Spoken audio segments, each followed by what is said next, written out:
Hello, I'm a fan of ghosts and I'm gonna Delta my rune all over you. Deltarune is a game where you play as a teenager who doesn't like the fact that the player has hijacked their entire life. I'm gonna rank and review all 4 chapters by 3 different categories: story/writing, gameplay quality, and then finally music. Throughout the video, I will also interview my friend, so beware. Deltarune Chapter 1, Playing It Safe. This is the shortest for my playtime chapter in Deltarune, and it's for a pretty understandable reason. Tobias Foxworth created the initial idea for Deltarune, realized it was too ambitious for him to do alone, created one of the most popular indie games of all time, signed a treaty for Sai, hired a bunch of people, and then made gold. Chapter 1's story goes to follow. You play as a fellow named Chris, who is the only human in a town full of monsters. Chris talks with his divorced mom, goes to school, tries to find a partner for a school project, fails miserably, and then the school bully Susie walks in. Thus, everybody puts the ambulance on speed dial. But Chris will be okay as long as they aren't signed up to go get chalk. Well, after being signed up with Susie to go get chalk, Chris and Susie fall down a hole in the funky closet. I'll continue on with the story later, but Chapter 1 only has the essential gameplay elements such as combat and mostly simple puzzles. It's not very varied or has many optional things to do. Pretty much the only optional stuff is a secret boss and a better ending if you spare everyone. For music, Chapter 1 is great even if the variety is a bit low. You'll hear repeated songs a lot, while others are 20 seconds long for a quick sequence. It's quality over quantity, but some songs get old pretty quickly. My favorites include The World Evolving, the regular boss theme, and The Field of Hopes and Dreams. Continuing with the story, after Chris and Susie fall into a hole, they wander around, nearly get murdered, and then they meet God's gift to humanity, Rousey the Fluffy Prince. Rousey, on top of being the one who will arrive in October, explains that Chris and Susie are in the pocket dimension. Then Rousey gets hit by a bike, they team up, Susie leads at multiple points to be an asshole, then deals good, they destroy an evil fountain, go home, and then they promise to go into a sketchy closet again. Deltarune doesn't want to set too much possible war or things to be explained. It's meant to function on its own while leaving room for more. Overall, it's a solid 7 out of 10. Now onto my friend. So the first question of Chapter 1 is Rousey God's gift to humanity? No, he's not.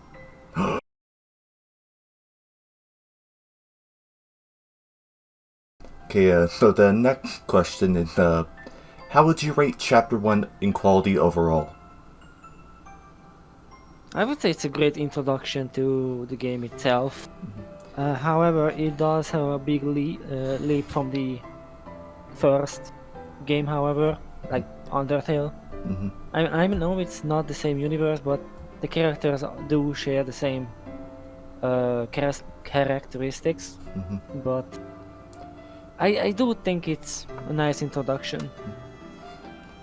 Yeah, because Chapter 1 doesn't really try to overwhelm you, and it is a lot shorter than the other chapters. Not necessarily that, because it was made by Toby Fox, same as Undertale. Yeah. A lot of players expected the same type of gameplay and mechanics. So and the small hint that you cannot kill people there, but because the whole thing. Well, you can kind of scare them away. It's a really nice touch that you can explore the world in this new dimension and environment, and not have any consequences later. Well, the whole point of Deltarune is to kind of prove that, like, it's not Undertale just shares some of the same side characters. Well, yeah, that's what I said. That's the point of the first chapter, to introduce the player to the world of Deltarune, which is not the same, but has similarities between the two games. Because you haven't played Chapter 4 yet, and I highly recommend you do. Shut up.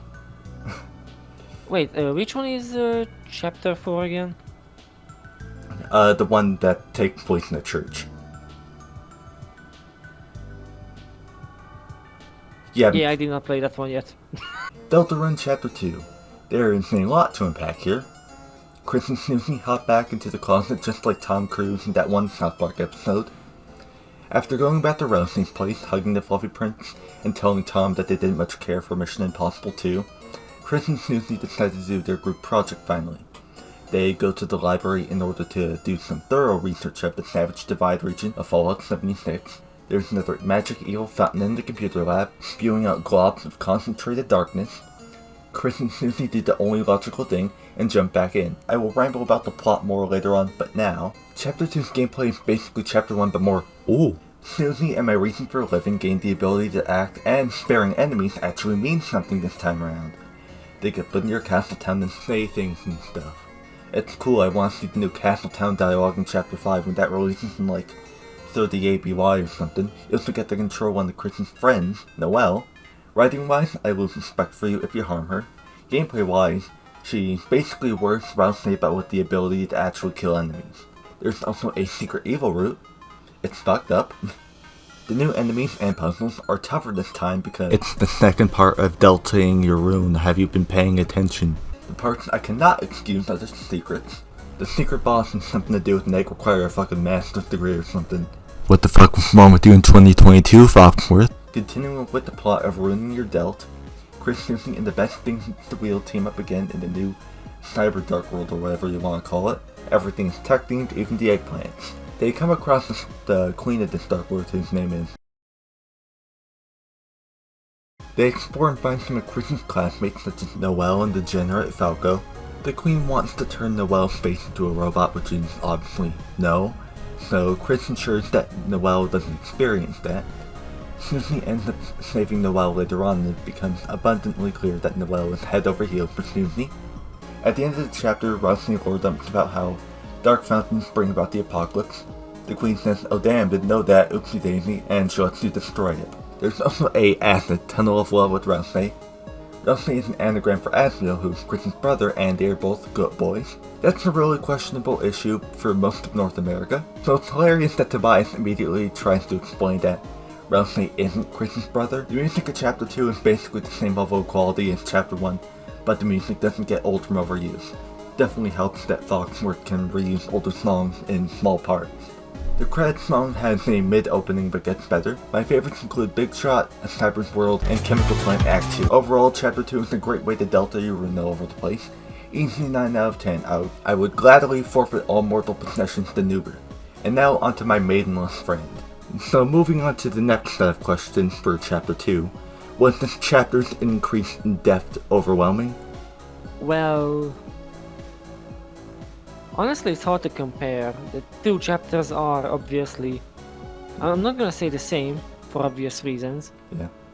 But it does entail that you will lose some stuff that you had in chapter 1, same as for chapter 2. Because something pretty funny that happens in Chapter 3 is that after like that second health increase for all your characters, it becomes really apparent that you really shouldn't save your items. You really have to. It's encouraged to use them. And to always keep upgrading. Yeah. Except if you put it in the box thingy. Soul box, I forgot its name. Yeah, but even then, like, an item you save from Chapter 2 is pretty much useless by Chapter 4. Unless if it's like an item that increases your TP. Or healing item. At least in the early game. It has to be a really strong healing item though. I mean, it's chapter 2 that introduces the crafting mechanic like the DB burger or DD burger. I don't know the name of it precisely. Oh, so there is something I do want to tell you about that. Some items in the crafting menu you cannot craft as of now because some of them require items that don't exist yet. Mainly items that include stuff like the Thorn Ring. I didn't notice that. I don't blame you because I don't think you know what the Twisted Sword is. I mean, I played Hollow Knight, if that tells you something. Maybe. The point is we don't know, and Toby Fox is a genius that scares me. So the next question for Chapter 2 is, was Nubert the best? Who? Nubert. Nubert is the red goober, no? Yeah, this guy. Oh yeah, nah, he was mid. Moving on to Chapter 3, do you think the endless minigame... Bro folded under zero pressure. Your first Olympics, and you swam. Honestly, your third leg was just phenomenal. This is the chapter about minigames and your TV having separation anxiety.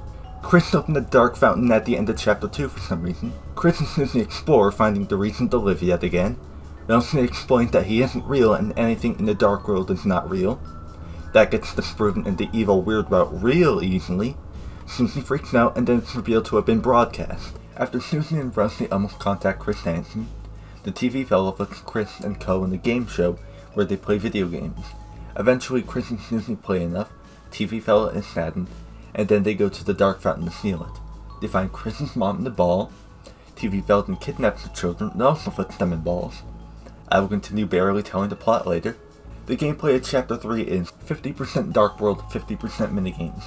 You got a bunch of fights, a couple areas you can explore multiple times, then a couple of new segments afterwards. The minigames are enjoyable for a break of pace, but it's Deltarune, so we don't want a break of pace. It's like going to Tim Hortons and only buying one apple further. Ward up above, I'm Canadian as fuck.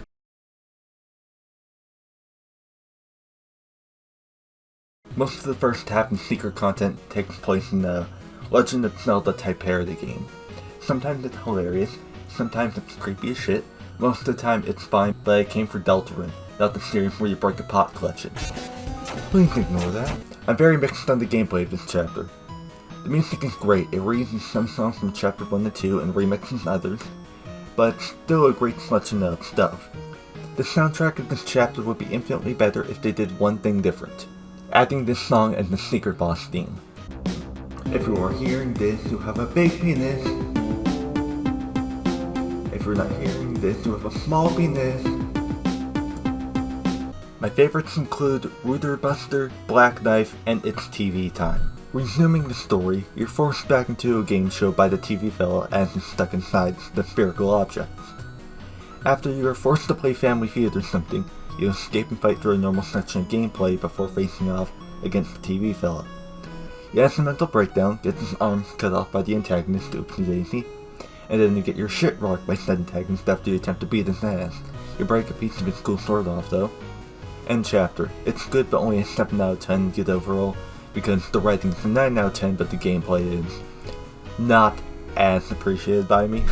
And now onto my friend who really needs to touch grass. So moving on to Chapter 3, do you think the endless minigames are annoying to get through or did you like them? The Endos minigame. Yeah, you know, stuff like the Zelda parody and stuff like that, or the other kind of minigames.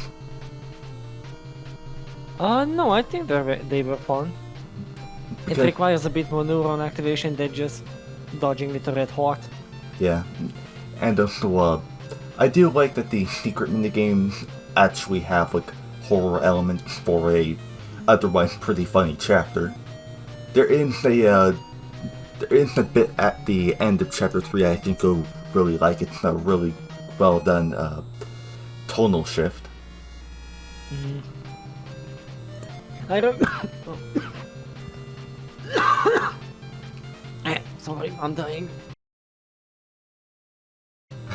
At the end of Chapter 3, I noticed that Chris actually opened up one of the dark fountains, so that was surprising. Yeah, cause the common theory is that like Chris is working with the antagonist of Deltarune. Don't worry. One thing that can be noticed is that Ralsei is suspiciously like supportive of Chris and his plans. Well, I think it's more so that like Ralsei is unaware, kind of thing. I highly doubt that. I mean, at the end of Chapter 3, around Chapter. Sorry for cutting you off, but around Chapter 4, I'd say Ralsei isn't like actively malicious. It's not that he is malicious, but he does seem untrustworthy, in my opinion at least. Because I will tell you one thing, Rousey is hiding information from Chris and the player, but like, it does get cleared up in Chapter 4. I mean, that was obvious. I mean, if an enemy, well, I don't know how to say it, but if a character from the other side or other team is part of your team, information will be withheld, regardless of trust and, mutual agreement or whatnot. Well, it's more so that, like, Rousey has a lot of information that, like, you wouldn't really want to hear. Well, regardless of that, information is withheld. And in my opinion, that is not bueno. Not fun. Yeah, don't worry, Rousey kind of learned that lesson around Chapter 4, but don't worry, I won't tell you any further than that. So next I'm still planning on playing it, so yeah, don't. I will vibe check you at night. I know you will. So freaky bastard. Fuck off. Yeah, go on. So the next question of Chapter 3 is, are you a hypocrite for saying you didn't like this game before reaching this damn point in the game? No. Next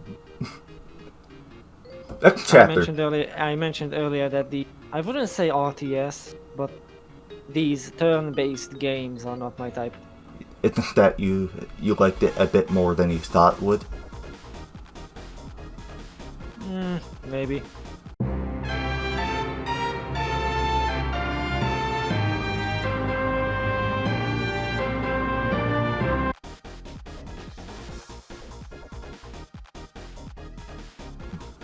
I'm stuttering a bit too much.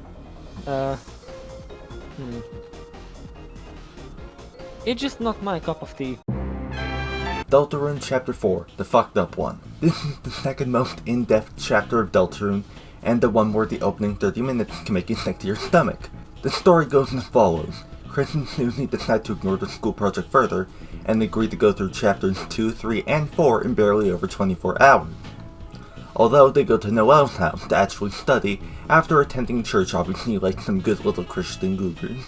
Noel, finally getting another chance to blatantly crush on Susie, lets the two friends and unknowingly you into her mansion.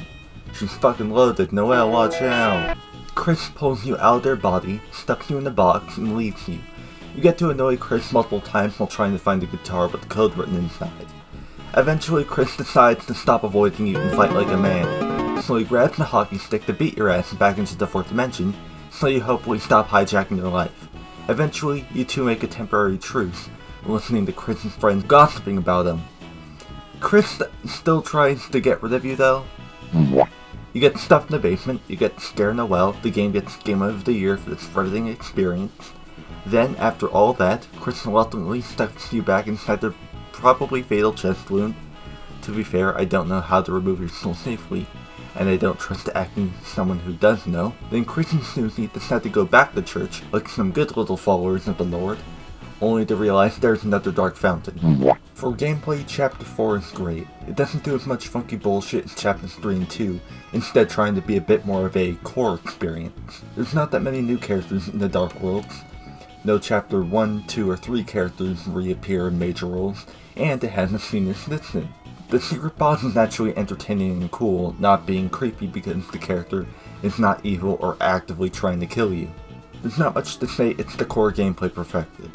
For music, it's a lot more somber, atmospheric, with only occasional upbeat comedic bits of music. The secret boss music is upbeat and heroic, which is a lot different than Insanity.mp3 and Bitcrush Carpenter Brett. My favorites include Hammer of Justice, obviously, Third Sanctuary, and the credits scene for the chapter that I can't remember the name of. Finishing the story of Delta Airlines, Chris, Susie, and the one who will arrive in October, explore the dark fountain-filled church. Instead of finding Jesus, they find an 80-year-old man, he's chill, they dick around for a bit, run around in the dark, take too long, and then get gloves. The squad only has one pair, so they rely on the arm strength of a probably 16-year-old kid to carry them. You force Chris to play piano again, making him play songs tied to puzzles. Don't play Megalovania though, otherwise Tobias does the San Andreas backstory special on your ass. Eventually, Chris closes the dark fountain only to realize that the door to the main part of the church part, is locked. They look for a code for a bit, find the old guy's ashes, Susie freaks out, and Susie opens another dark fountain to look for a code. After exploring a somehow creepier version of the first Dark World, you get the code from a friendly fire extinguisher. I'm not fucking joking. Then you enter a third Dark World. After Tobias Foxworth messes with time signatures for a bit, you find the antagonist of Deltarune summoning a biblically accurate angel, and then you fight. After Rousey yells at you to murder something, which is never a good sign, it begins to heal itself. But the power of arthritis and tobacco shines within you, as the old man saves your ass. Then you kill the thing and destroy the last fountain. Susie reads the full prophecy, breaks glass, and then heads to your house where Sans is dancing with Chris's drunk mom. Susie steps in after a bit, which Chris greatly appreciates, and that's the end of Metal Gear Solid Delta or something. And now onto my friend who declined to watch Star Wars Revenge of the Sith with me. Are you ready to move on to the next chapter? Yeah. So the one question I have for Chapter 4. Are you prepared to be unwell? It depends how are we saying the unwell part. Well, the thing about Chapter 4 is that it's a big tonal shift, and doesn't really have a lot to do with the first... doesn't really have a lot to do with the, kind of like writing style of the first 3 chapters. And what I mean by that is that it takes itself a lot more seriously. Oh, it gets darker, isn't it? Yeah, that's where a lot of the story begins to open up, and even at the end of the game it says, this is the halfway point.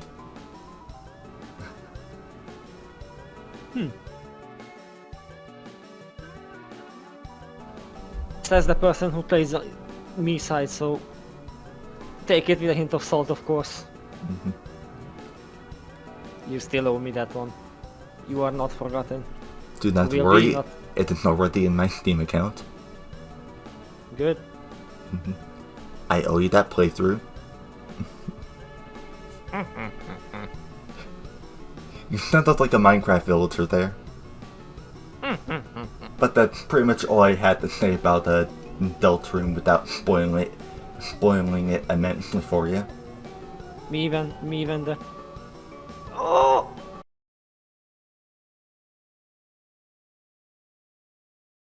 Here's the ranking worst to best. Deltarune Chapter 3 is a break from a game you don't want to break from, otherwise fun though. Chapter 1 is an opener and not super ambitious. We only learn the bare basics of the game and world. Chapter 2 has a million things going on and the secrets are shockingly complicated, usually not a benefit except for the scenario with the weird route. And then Chapter 4 is the basics perfected. Also, if you do the weird route, I lose respect for you. Deltarune is a very complex game. It makes you want to change this world in a better way. The main issue is that your choices don't matter, but others do. So, be a good person and maybe beat up an insane salesman along the way. Remember, this game is not trying to be Undertale as long as you keep that in mind. Now, if you excuse me, my reason for living is going to arrive in 1 to 2 months.